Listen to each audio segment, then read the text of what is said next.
saudara, kita lanjutkan kembali perbincangan dengan Bapak Ahmad Elfmian dan masih di Santika Hotel Bangka. Pak Elfmian, tadi kita berbicara mengenai banyak bangunan yang bersejarah. Ada juga pemakaman gitu kan, ataupun kuburan seperti makam Belanda, dan juga ada yang pemakaman Tionghoa, Pak ya, etnis Tionghoa, seperti pemakaman Sentosa yang selalu ramai ketika Cengbeng berlangsung. Bisa diceritakan, Pak? Makam-makam bersejarah di Bangka. Di samping Kerkhof, Kerkhof sendiri ada dua. Ada dua, Pak ya? Ada dua. Gimana, Kerkhof Pak? yang di Jalan Kornel Madati, di kampung Kerkhof. Satunya Kerkhof di kompleks Bruderan, ya, Bruderan yang di belakang Wakiwara. Jadi makam iya, termasuk Pak ya? misionaris dan Bruder yang meninggal pada masa penjajahan Jepang. Nah, kemudian makam-makam Tionghoa itu sendiri sebenarnya tersebar di kota Pangkal Pinang, bukan hanya di kompleks pemakaman Sentosa. Khusus yang di Kerkhof itu sebenarnya bukan hanya makam orang Belanda. Dari 100 makam itu ada 10 makam orang Jepang. 10 makam orang Jepang. Ya. Makamnya itu perempuan semua kebetulan ya. Iya. Kalau dalam sejarah, catatan sejarah itu disebut dengan Karayukisan. Apa itu, Pak? Jadi sekitar abad ke-19 itu banyak perempuan-perempuan dari Jepang Selatan yang merantau ke Hindia Belanda ya, dan mereka menjadi pekerja-pekerja di Hindia Belanda. Termasuklah kemudian mereka diperistri oleh pria-pria berhidung putih ya, pria berhidung putih. Karena mereka diperistri oleh orang-orang Eropa, maka dia juga dimakamkan di tempat yang terhormat di Kerkhof ya, di Kerkhof kita. Tidak banyak yang tahu ini, Pak. ada 10 ya. Ada 10. Nah, kemudian makam yang terpenting kalau di Kerkhof itu makam Nyonya Irene Matilde Enrechon ya. Itu istri dari Scipio Bloom ya. Scipio Bloom ini seorang notaris terkenal yang bertugas di Bangka pada 1900 sekian ya. Pangkal Pinang sendiri kan beberapa kampung ya, di Pangkal Pinang itu memang perkampungan Cina, misalnya Naisipu ya, atau Kampung Bintang, Yungkoin atau Semabu, Sungsati atau Pasir Putih, Parit Bacang itu buah hijau bahasa Hakka-nya. Kampung Silu misalnya, itu kampung-kampung Tionghoa semua. Itu sejarahnya, Pak ya. Jadi yang kampung pribuminya paling-paling Kampung Dalam, Kampung Bintang kan. Iya. Jadi cuma itu saja yang pribumi, yang lainnya kampung Tionghoa semua. Banyak didominasi kaum ini ya, etnis Tionghoa, Pak ya. Iya. Kalau untuk makam-makam itu kan banyak sekali, luas sekali sejauh ini dan selama ini, itu bagaimana untuk pengelolaannya, Pak? Kan tadi sudah dijelaskan sih ya, tapi untuk pengelolaan sendiri sampai dengan sekarang seperti apa, Pak? Nah, khusus untuk Kerkhof ya, makam Kerkhof itu dikelola oleh pemerintah Kota Pangkal Pinang. Pemerintah kota. Jadi setiap selalu kita rutinitasnya terbagus lah, tercantik lah, beautifikasi lah, karena dia berada di tengah kota. Tengah kota ya, betul. Kota.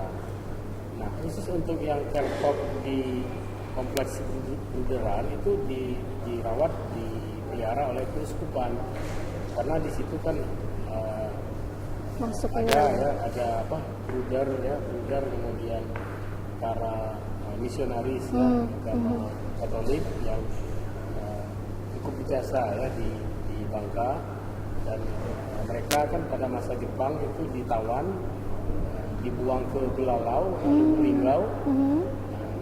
Tinggal beberapa orang saja yang masih selamat.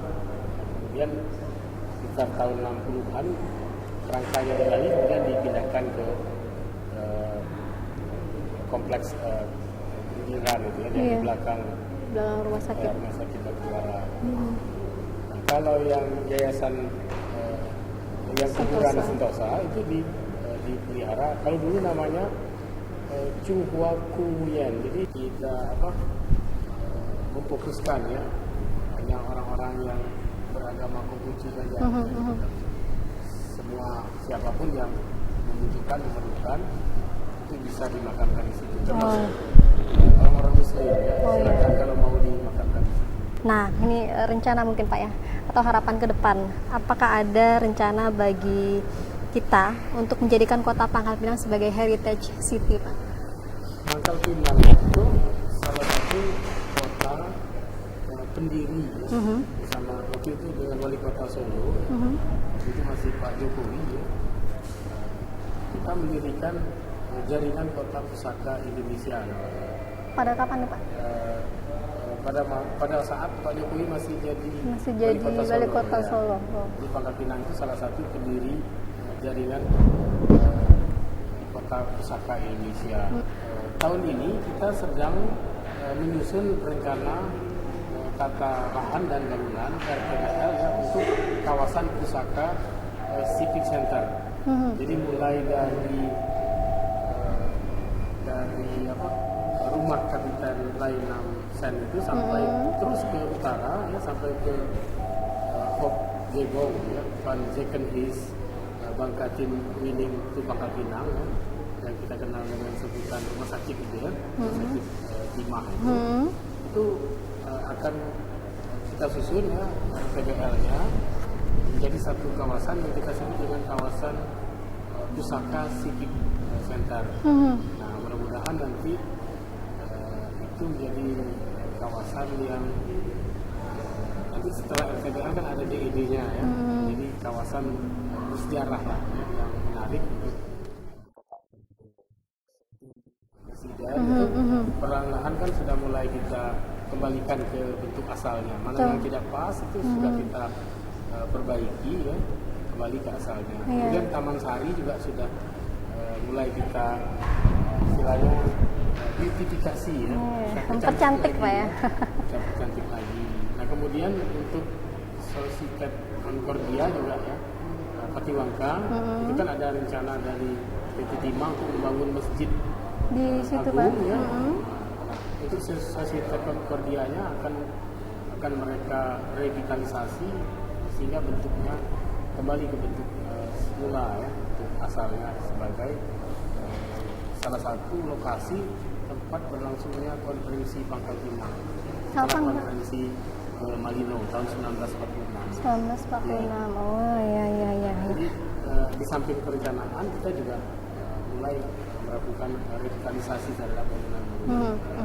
Nah sejauh ini harapan dari Bapak sendiri Pak seperti apa terhadap Pangkal Pinang Pak?